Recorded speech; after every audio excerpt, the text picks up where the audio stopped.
le journal Dimanche, ça veut dire qu'en un instant, je peux connaître toute l'actualité de l'Église belge, éclairée sous une lumière un peu indépendante et qui des fois me titille un peu, mais qui me titille positivement. C'est le seul journal qui donne des informations d'actualité à propos du monde catholique. Il a cette qualité, je trouve, de nous aider à ne pas nous enfermer dans des opinions, dans des conceptions. Il nous invite à ouvrir et à contenir, quoi, et à nous laisser bousculer. Nous sommes tous au pied du mur avec les mêmes questions et j'aime beaucoup voir comment les autres chrétiens abordent aussi ces questions. J'avoue que je ne suis pas une ultra pro de suivre les infos comme ça, les actualités tout le temps sur mon téléphone et tout ça. Je suis un peu en mode vieille école, donc je lis encore. Je préfère avoir le journal. Je trouve que ce journal est vraiment unique parce qu'il propose à la fois un regard sur la foi et l'Église, mais il n'hésite pas à aborder tous les sujets qui font l'actualité de la société. Puis c'est un outil aussi que je trouve un petit peu de formation permanente comme ça. J'aime aussi le côté des différentes plumes, des différentes sensibilités des journalistes qui écrivent. J'ai un certain nombre d'informations que je ne trouve que là. Alors le dernier article que j'ai lu, tu permets que je regarde 2 secondes. Il était où? Ah oui, c'était celui-là. Bon. J'ai une petite mémoire apparemment. Hop, hop, hop. C'est l'article que j'ai reçu dans le journal de ce matin qui concernait les anges gardiens. Le dernier article que j'ai lu, concerne les retraites scolaires. On part la semaine prochaine en retraite scolaire avec mon diocèse. Et c'est un article qui est écrit par Sébastien Belleflamme, qui est prof de religion à Sainte-Véronique. Je lis tous les articles de Dimanche, quasiment tous les articles. Je commence par l'édito, ensuite l'opinion, puis les grandes interviews. C'était sur la question du célibat des prêtres. Et je trouvais ça vraiment très intéressant de voir les différents avis, les arguments. Et comme ça, je peux me faire ma propre opinion.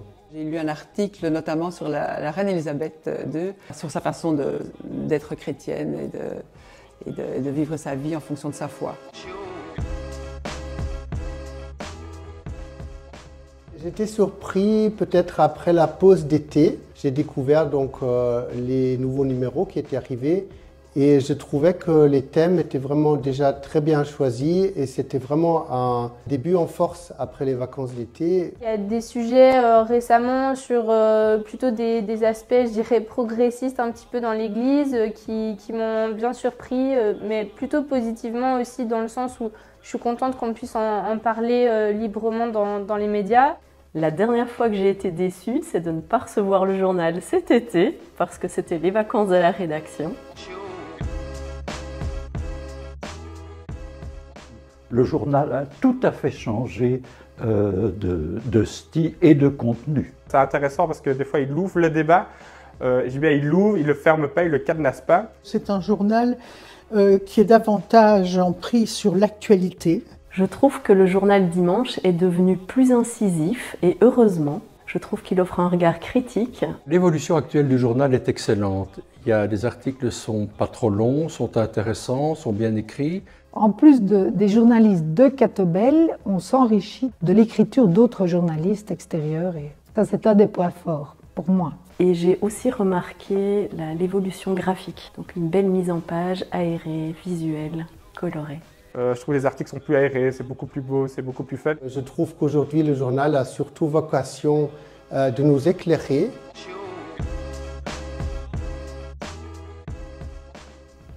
Ah, je ne sais pas si je peux le dire aussi. Sur la table de la salle à manger. Tous les journaux et magazines, si intéressants soient-ils que je reçois, je le mets dans la corbeille à papier pour recyclage. de temps en temps, je garde une partie qui m'intéresse. En fait, je le mets sur la petite table dans mon salon. Encore hier, on avait un groupe de prière et je me suis dit, tiens, je le laisse là. Le meilleur endroit où je le mets, c'est juste à côté des toilettes, parce que c'est souvent un endroit où on a tendance à rester des fois un peu plus longtemps et ça me fait au moins une bonne lecture. Il reste dans la cuisine pendant de longues semaines, puis nous en découpons des articles et ensuite il rejoint le recyclage. Donc je conseillerais à un ami en fait de lire le journal Dimanche, surtout un ami qui est chrétien et même qui se pose un peu des questions de sens sur sa vie et sur sa foi, parce que je trouve qu'en fait c'est un média chrétien qui est très généraliste mais à la fois qui est indépendant. Pour se lire des choses en décalage avec ce qu'on entend habituellement. Je trouve que c'est un bon rapport qualité-prix.